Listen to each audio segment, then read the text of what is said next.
ನಮ್ಮ ಒಂದು ಈ ಕರೆಗೆ ಹೋಗೊಟ್ಟು ಎಲ್ಲ ಪತ್ರಿಕಾ ಮಿತ್ರರು ಆಗಮಿಸಿದ್ದಕ್ಕೆ ಮೊದಲು ನಾನು ಹೃತ್ಪೂರ್ವಕವಾದಂತಹ ಧನ್ಯವಾದಗಳನ್ನ ಹೇಳ್ತಾ, ಚನ್ನಬಸಮ್ಮ ಚಂದಪ್ಪ ಪ್ರತಿಷ್ಠಾನ ಇದು ಈ ಪ್ರತಿಷ್ಠಾನ ನನ್ನ ತಂದೆ ಮತ್ತು ತಾಯಿ ಹೆಸರಿನಲ್ಲಿ ನಾನು ಸಾಹಿತ್ಯಿಕ ಚಟುವಟಿಕೆಗಳನ್ನ ಮಾಡಬೇಕು ಅಂತ ಹೇಳಿ ನಾನು ಈ ಪ್ರತಿಷ್ಠಾನವನ್ನ 2 ವರ್ಷದ ಹಿಂದ್ಗಡೆ ನಾನು ಇದನ್ನ ರಿಜಿಸ್ಟರ್ ಮಾಡ್ಕೊಂಡಿರುವಂಥದ್ದು. ಇದರಲ್ಲಿ ನಾನು ಸಾಂಸ್ಕೃತಿಕ ಮತ್ತು ಸಾಹಿತ್ಯಿಕವಾದಂತಹ ಕಾರ್ಯಕ್ರಮಗಳನ್ನ ಹಮ್ಮಿಕೊಳ್ತಾ ಇದ್ದೀನಿ. ಹಾಗೆ ಇವತ್ತಿನ ದಿನ ಈ ಪತ್ರಿಕಾಗೋಷ್ಠಿಯಲ್ಲಿ ನನ್ನ 2 ಕೃತಿಗಳ ಬಗ್ಗೆ ನಾನು ಇಲ್ಲಿ ಮಾತನಾಡ್ತಾ ಇದ್ದೀನಿ. 2 ಕೃತಿಗಳನ್ನೊಂದು ಒಂದು ಕಥಾ ಸಂಕಲನ ಲಚಮವ್ವ ಮತ್ತು ಇತರ ಕಥೆಗಳು ಅನ್ನುವಂಥದ್ದು. ಒಟ್ಟು ಈ ಕಥೆಯಲ್ಲಿ 8 ಕಥೆಗಳು ಬರುತ್ತೆ ಈ ಸಂಕಲನದಲ್ಲಿ. ಆ 8 ಕಥೆಗಳ ಒಂದು ವಿಶೇಷತೆ ಏನು ಅಂತಂದ್ರೆ 8ರಲ್ಲಿ 7 ಕಥೆಗಳು ಮಹಿಳಾ ಪ್ರತಿನಿಧೀಕರಣವನ್ನ ಹೊಂದಿರುವಂತದ್ದು. ಅಂದ್ರೆ ಮಹಿಳಾ ನಾಯಕಿಯರೇ ಅಲ್ಲಿ ಇರ್ತಕ್ಕಂತಹ ಕಥೆಗಳನ್ನ ಒಳಗೊಂಡಿರುವಂತದ್ದು. ಮತ್ತೆ ಸಂಪೂರ್ಣವಾಗಿ ಈ ಕಥೆಗಳು ಹೇಗಿದಾವು ಅಂತಂದ್ರೆ ದಮನಿತ ದೌರ್ಜನ್ಯಕ್ಕೆ ಒಳಗಾದಂತಹ ಮಹಿಳೆಯರ ಧ್ವನಿಯನ್ನ ಪ್ರತಿನಿಧಿಸುವಂತಹ ಕಥೆಗಳು ಅಂತ ಹೇಳಿ ಈ ನಾಡಿನ ಹಿರಿಯ ಲೇಖಕರು ಆ ಕಥೆಗಳನ್ನ ಓದಿ ಅಭಿಪ್ರಾಯವನ್ನ ತಿಳಿಸಿರುವಂತದ್ದು. ಅಂತಹ ಕಥೆಗಳನ್ನ ನಾನು ಇಲ್ಲಿ ಬರ್ತಿದ್ದೀನಿ. ಮತ್ತೆ ಇನ್ನೊಂದು H.T. ಪೋತೆಯವರ ಬಗ್ಗೆ ಬೇರೆ ಬೇರೆ ಲೇಖಕರು ಸಂಗ್ರಹ ಬರೆದು ಕೊಟ್ಟಿರುವಂತಹ ಲೇಖನವನ್ನ ತಗೊಂಡು ನಾನು ಇಲ್ಲಿ ಒಂದು ಸಂಪಾದನೆಯನ್ನ ಮಾಡಿರುವಂತಹ ಒಂದು ಕೃತಿ ಇದು. ಇವೆರಡೂ ಕೃತಿಗಳನ್ನ ಲೋಕಾರ್ಪಣೆಗೊಳಿಸುವುದಕ್ಕೆ ಈ ನಾಡು ಕಂಡಂತಹ ಹಿರಿಯ ಸಾಹಿತಿಗಳು ಆದಂತಹ ಕಾದಂಬರಿಕಾರರು ಆದಂತಹ ಸಣ್ಣ ಕಥೆಗಾರರು ಆದಂತಹ ನಾಡೋಜ ಪ್ರಶಸ್ತಿ ಪುರಸ್ಕೃತರು ಆಗಿರುವಂತಹ ಕುಂ ವೀರಭದ್ರಪ್ಪನವರು ನನ್ನ ಕೃತಿಗಳನ್ನ ಲೋಕಾರ್ಪಣೆಗೊಳಿಸಲು ವಿಜಯಪುರಕ್ಕೆ ಆಗಮಿಸ್ತಾ ಇರುವ ಹಿನ್ನೆಲೆಯಲ್ಲಿ ಅವರು ಈ 2 ಕೃತಿಗಳನ್ನ ಲೋಕಾರ್ಪಣೆ ಮಾಡಿ ಕೃತಿಗಳ ಬಗ್ಗೆ ಅವರು ಮಾತನಾಡಲಿದ್ದಾರೆ. ಹಾಗೆ ಕೃತಿ ಪರಿಚಯವನ್ನ ಧಾರವಾಡ ವಿಶ್ವವಿದ್ಯಾಲಯದ ಕನ್ನಡ ಅಧ್ಯಯನ ವಿಭಾಗದ ಡಾಕ್ಟರ್ ಮುದೇನೂರ್ ನಿಂಗಪ್ಪನವರು 2 ಕೃತಿಗಳ ಪರಿಚಯವನ್ನ ಅವರು ಮಾಡಿಕೊಳ್ಳಲಿದ್ದಾರೆ. ಹಾಗೂ ಇಲ್ಲಿ ನಮ್ಮ ವಿಜಯಪುರ ಜಿಲ್ಲೆಯ ಅಪರ ಜಿಲ್ಲಾಧಿಕಾರಿಗಳು ಆದಂತಹ ಶ್ರೀ ಸೋಮಲಿಂಗ ಗೆಣ್ಣೂರ್ ಸಾಹೇಬರು ಕೂಡ ಮುಖ್ಯ ಅತಿಥಿ ಸ್ಥಾನವನ್ನ ಇಲ್ಲಿ ವಹಿಸಲಿದ್ದಾರೆ. ಹಾಗೆ ನಾನು ಕಾರ್ಯನಿರತಳಾಗಿರುವಂತದ್ದು ತಾಳಿಕೋಟೆಯ SK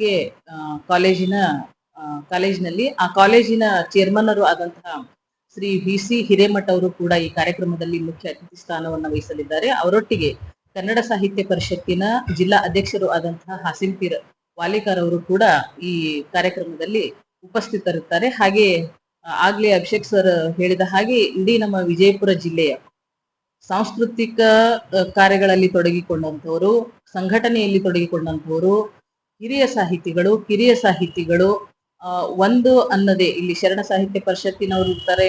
ಹಾಗೆ ಕರ್ನಾಟಕ ಲೇಖಕಿಯರ ಸಂಘದ ಸದಸ್ಯರು ಇರ್ತಾರೆ. ಮತ್ತೆ ಜೊತೆಗೆ ಬೌದ್ಧ ವಿಹಾರದ ಸಮಿತಿಯ ಎಲ್ಲ ಹಿರಿಯರು ಇರ್ತಾರೆ.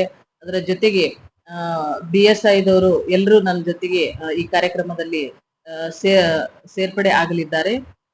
ತಾವುಗಳು ಆ ಕಾರ್ಯಕ್ರಮಕ್ಕೆ ಬಂದು ಈ ಕಾರ್ಯಕ್ರಮದ ಸುದ್ದಿಯನ್ನ ಬಿತ್ತರಿಸಬೇಕು. ಮತ್ತೆ ಅತ್ಯಂತ ಕಿರಿಯವಳು ನಾನು, ಅಂದ್ರೆ ಇನ್ನೂ ನಾನು ಪ್ರಬುದ್ಧವಾಗಿ ಬೆಳೆಯುವಂತ ಹಂತಗಳಿದಾವೆ. ಯಾಕಂದ್ರೆ ನಾನು ಸಾಹಿತ್ಯಿಕ ಲೋಕದೊಳಗೆ ಈಗ ತಾನೇ ಹೆಜ್ಜೆಯನ್ನ ಇರಿಸಿರುವಂತದ್ದು. ಈಗಂದ್ರೆ ನಾನು 20 ವರ್ಷದಿಂದ ಸಾಹಿತ್ಯವನ್ನ ರಚನೆ ಮಾಡ್ತಾ ಇದ್ದೀನಿ.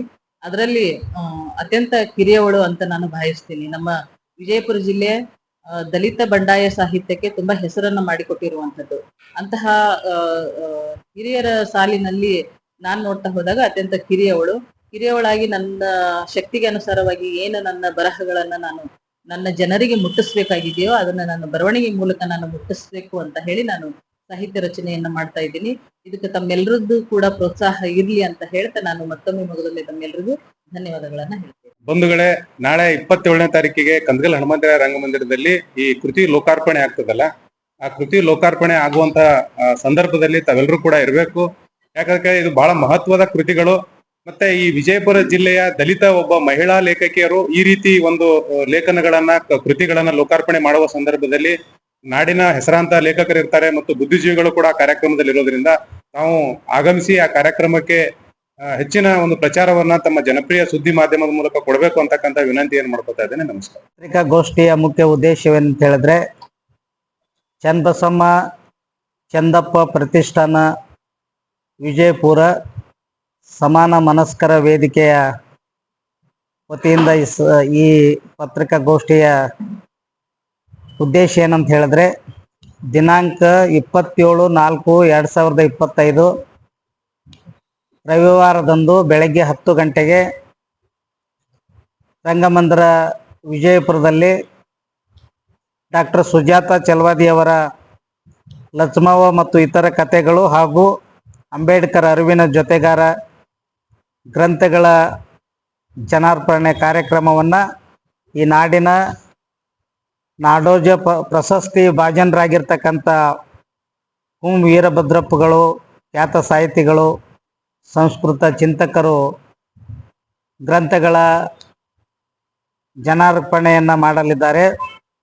ಅಂದಿನ ಸಭೆಯಲ್ಲಿ ನಮ್ಮ ಭಾಗದವರೇ ಆದಂಥ ಡಾಕ್ಟರ್ HD ಪೋತೆ ಅವರು, ನಿರ್ದೇಶಕರು, ಕನ್ನಡ ಸಂಸ್ಥೆ ಗುಲ್ಬರ್ಗ ವಿಶ್ವವಿದ್ಯಾಲಯ, ಸಾಹಿತಿಗಳು ಹಾಗೂ ಚಿಂತಕರು, ಮುಖ್ಯ ಅತಿಥಿಗಳಾಗಿ ಶ್ರೀ ಸೋಮಲಿಂಗ್ ಗೆಣ್ಣೂರ್ ಅಪರ್ ಜಿಲ್ಲಾಧಿಕಾರಿಗಳು ವಿಜಯಪುರ ಇವರು, ಪುಸ್ತಕ ಪರಿಚಯವನ್ನು ಡಾಕ್ಟರ್ ನಿಂಗಪ್ಪ ಮುದೇನೂರ್ ವಿಮರ್ಶಕರು ಮತ್ತು ಸಂಸ್ಕೃತಕ ಚಿಂತಕರು ಮಾಡಲಿದ್ದಾರೆ. ಮುಖ್ಯ ಅತಿಥಿಗಳಾಗಿ ಕನ್ನಡ ಸಾಹಿತ್ಯ ಪರಿಷತ್ತಿನ ಅಧ್ಯಕ್ಷರಾಗಿರ್ತಕ್ಕಂಥ ಹಾಶಿಂ ಪೀರ್ ವಾಲಿಕರ್ ಅವರು, ಅದರ ಜೊತೆಗೆ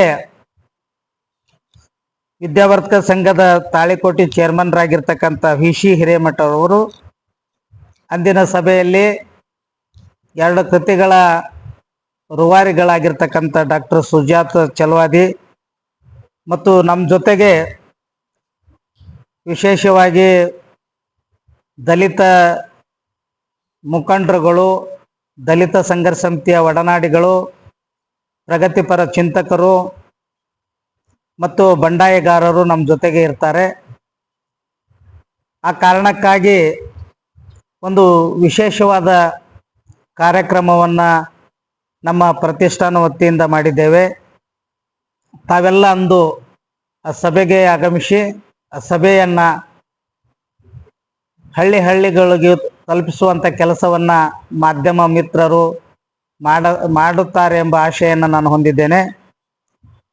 ಇದು ವಿಶೇಷವಾಗಿ ಉತ್ತರ ಕರ್ನಾಟಕದಲ್ಲಿ ದಲಿತ ಬಂಡಾಯ ಸಾಹಿತ್ಯದ ಬೆರಳೆಣಿಕೆಯಷ್ಟು ಸಾಹಿತ್ಯಗಳಲ್ಲಿ ಕೆಲವರು ಜನರು ಇದ್ದಾರೆ.